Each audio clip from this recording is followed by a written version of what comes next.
We're working on our 86. We have got a cup with some Mountain Dew. It's official. I even wrote Mountain Dew on the cup. So no, and it's got a lightning bolt on it.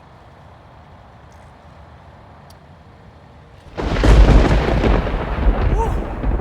Dude, did you feel that? I mean, literally in the camera, did you feel the energy? Holy crap. Delicious. So, we're gonna pull this tire off in rim. Not the tire off the rim. Pull the rim and tire off. You got that right. And we're going to check our caliper and see what's going on with that. It's dragging a little bit. That's killing our performance, along with our 273 gears.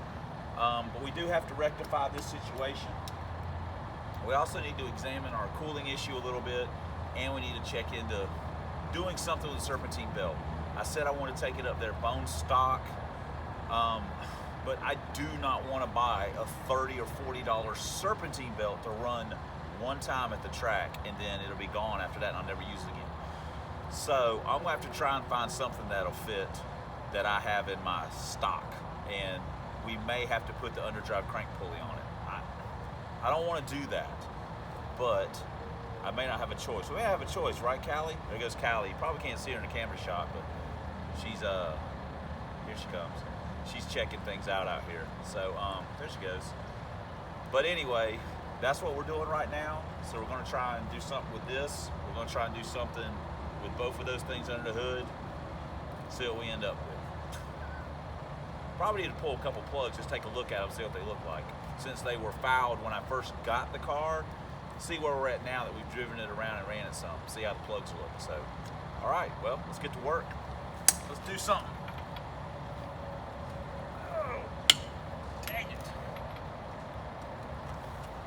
Looks good for the camera shot, Callie, because I'm sitting, but the leverage blows. All right. Jacket and impacted. All right, we took it apart real quick, just kind of clean things up. Maybe it just needs some more work, and we'll see how that works out. We may have to put a caliper on at some point. We do have our 86 part scar that we can get a caliper off of if it works. But this, I'm probably not a fan of it. I don't necessarily trust that to get me really far distances. So, again, I don't want to buy another belt. So we're going to look around again, and we're going to see if we can make something work. Callie is on top of the car in full supervisor mode. Let's get one of these right here.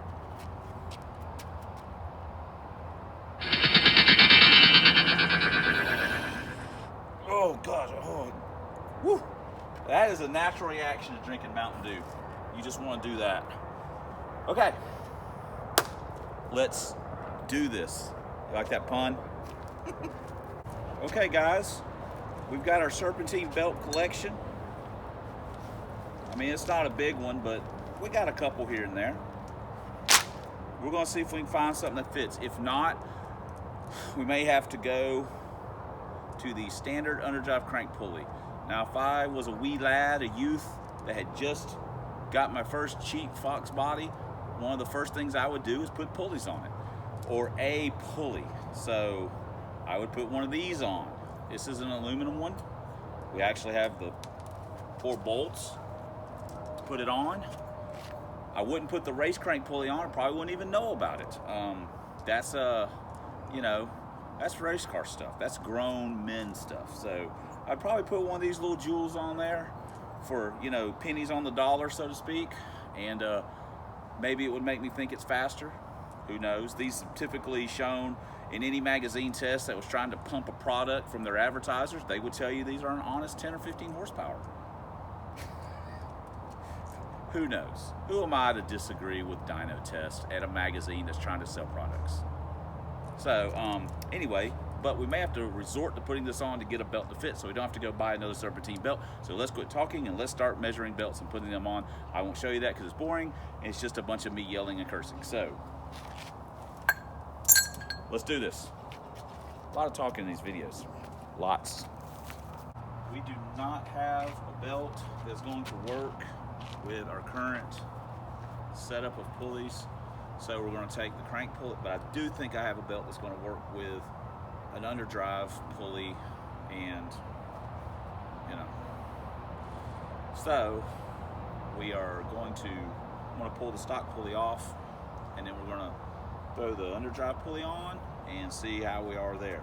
Like I say, I just don't trust that belt. It's just getting worse and worse.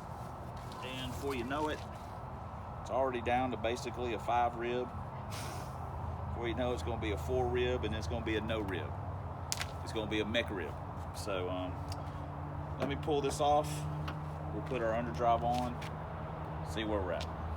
All right, we got our stock pulley out. It has literally got about 1 pound of dirt in it, and that's not counting what we already knocked out of it. So we're gonna get rid of that, put on this, pick up a solid 1 horsepower bonus. Then maybe we'll have a belt that fits, and that's ultimately the goal.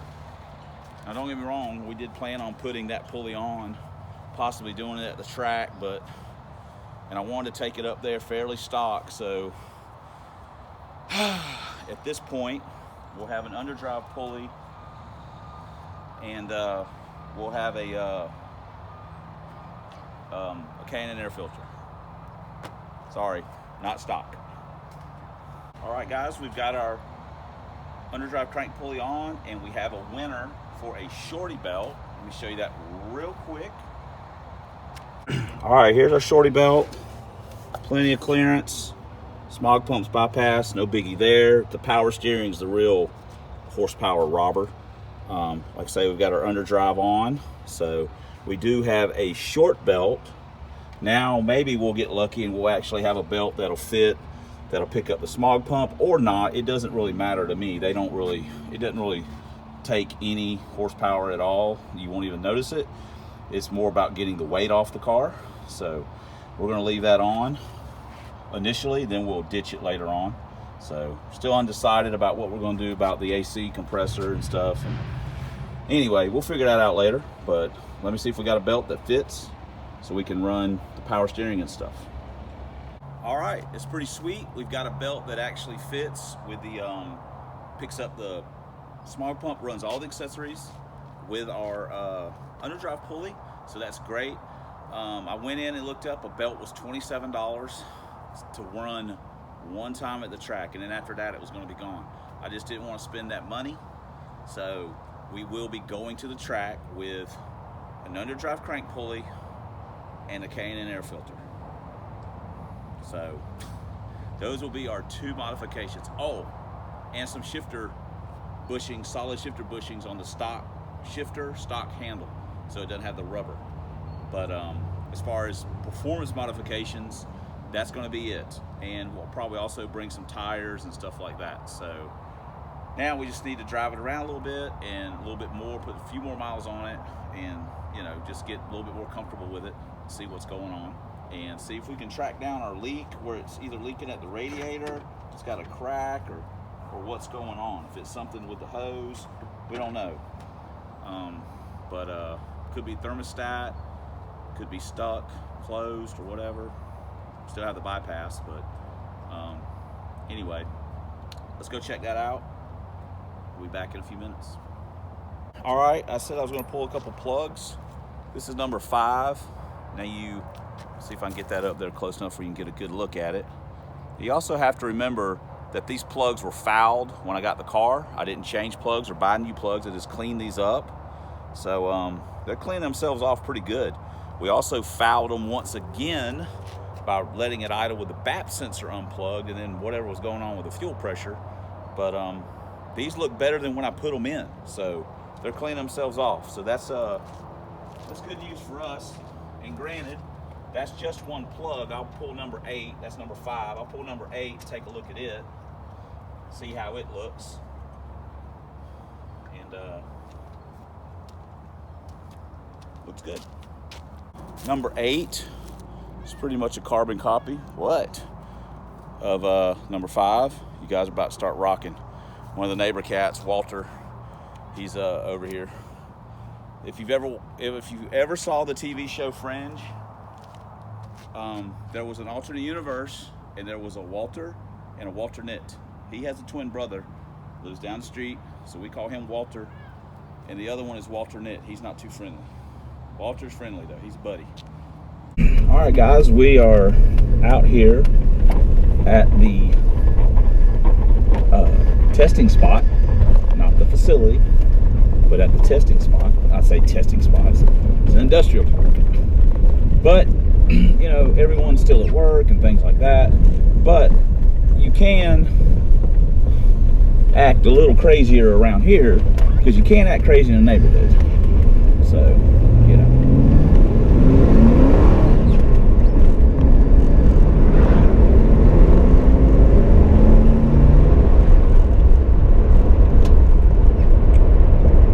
Driven this car 4 or 5 times now, around the block a few times, out here. This is the second trip out here, and I still just marvel at how good it runs.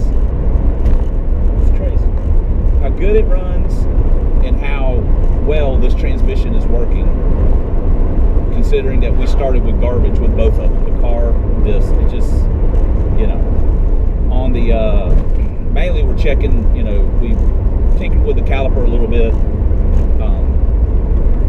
see if maybe we can make some progress with that. The pads on it are shot. The booster's still hissing. Brakes are mediocre-ish. I'm being generous. And on the, we had a little bit of coolant, but that, I think that was from the upper radiator hose at the radiator was not secure. I gave it probably 3 or 4 good turns, so it could have just been, you know, spewing a little bit. Again, that's another reason why we're just out driving it around. Man, I can't, these freaking 273s, dude, holy smoke. These things are long. But anyway, I can't complain for what we paid. What we paid for this car, we put some of our time into it. We put a little bit of money into it, and you know, here we go. Oof, this road, man, beat you to death. A lot of people kind of getting off work, so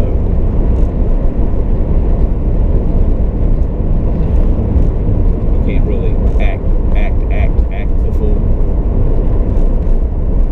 So again,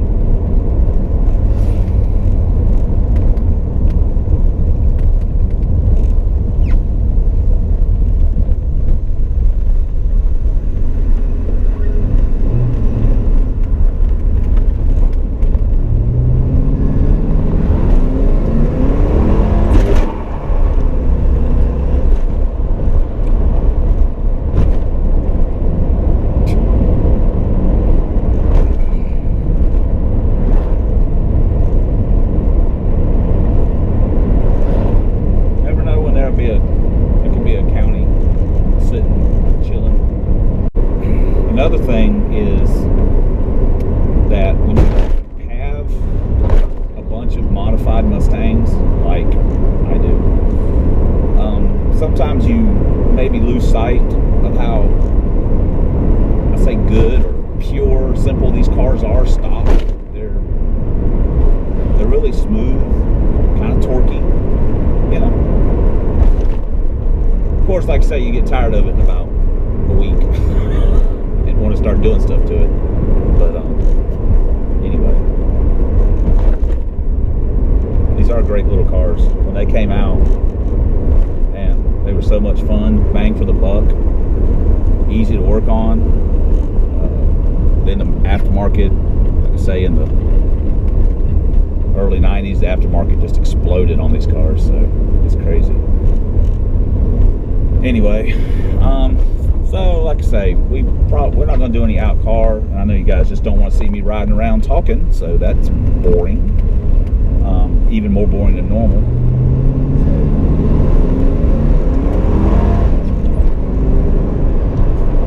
So I guess we'll just cut it off. Temp still looks good. I'm gonna pull over here in a minute and just take it's not really pulling or anything. And I haven't smelled the brakes or anything like that. That's what I was smelling on the first drive. It was actually that brake was dragging. I haven't smelled anything yet. So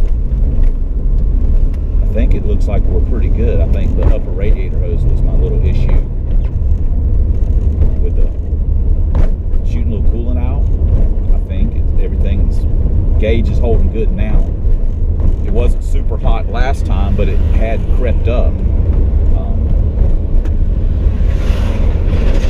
I think we're getting pretty close. Granted, I should probably fix the booster before we go to the track. Anyway. Alright. So, let me cut you guys off. We'll wrap this thing up here in a few minutes. Be done with it. Well, after some preliminary editing, this video is already getting kind of long. They all suck anyway, so let's just go ahead and wrap this one up real quick. I had Chick-fil-A for lunch today with Teresa. She looked great and the food was good. So there's your lunch talk for the day. So anyway, we got more work to do on this car, more things to do. We're taking the track, so let me get off now because we're actually working on a project now. So thanks for subscribing, thanks for commenting, thanks for watching. It's not Mountain Dew. Until next time on Substandard Leader and FOXBODY Videos, lover of 4 Eyes, POS Mustangs, Vans, and Lincolns. We'll see you guys later.